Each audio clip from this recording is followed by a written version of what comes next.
Bonne recette pour faire des fake news, je pense qu'il y en a deux.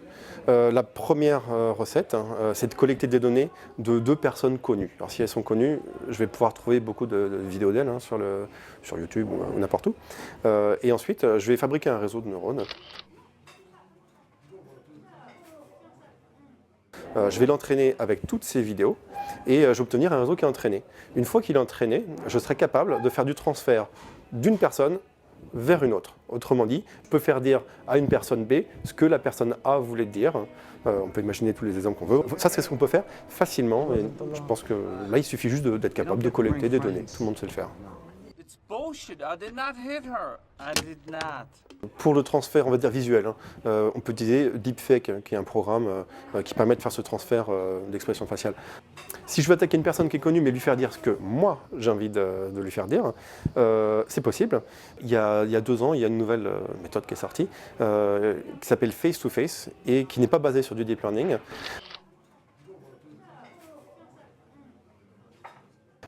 Elle prend une cible et une source, et puis en quelques minutes seulement, elle fait une sorte de reconstruction 3D du visage, elle le texture, et ensuite, en temps réel, juste avec une caméra, vraiment du matériel grand public, on peut piloter l'expression faciale de la cible.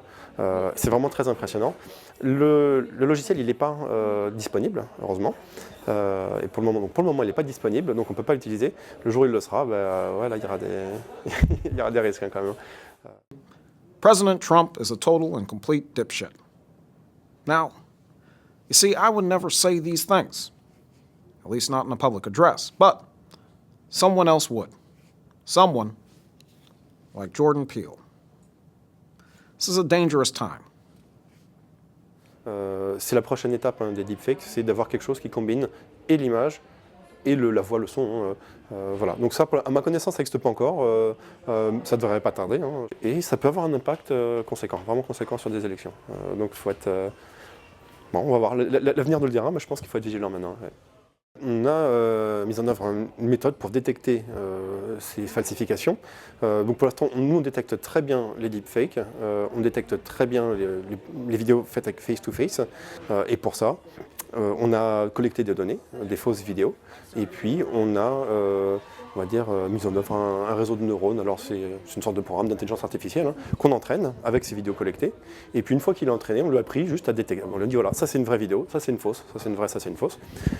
Et puis on le fait suffisamment de fois pour qu'à la fin il soit capable d'avoir compris et de le faire tout seul. Voilà. Sur les deepfakes actuels, ça marche très bien. On a des taux de détection de 97-98%, donc ça marche très bien. Ce à quoi on peut s'attendre, c'est une sorte de compétition. C'est-à-dire qu'en gros, s'il y a un faussaire qui veut faire une vidéo falsifiée bientôt, il pourra s'entraîner à éviter nos détections. Et donc ce sera à nous de répondre ensuite. Voilà. On va dire c'est une bataille qui est standard en fait dans la sécurité informatique. Voilà.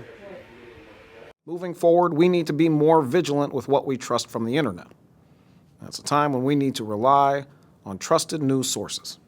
Alors quel crédit on peut apporter aux vidéos qu'on verra dans quelques années? Alors là je pense que c'est une question d'éducation. En fait, je pense que maintenant ça gêne personne de voir une image qui a été photoshopée. C'est quelque chose d'assez courant.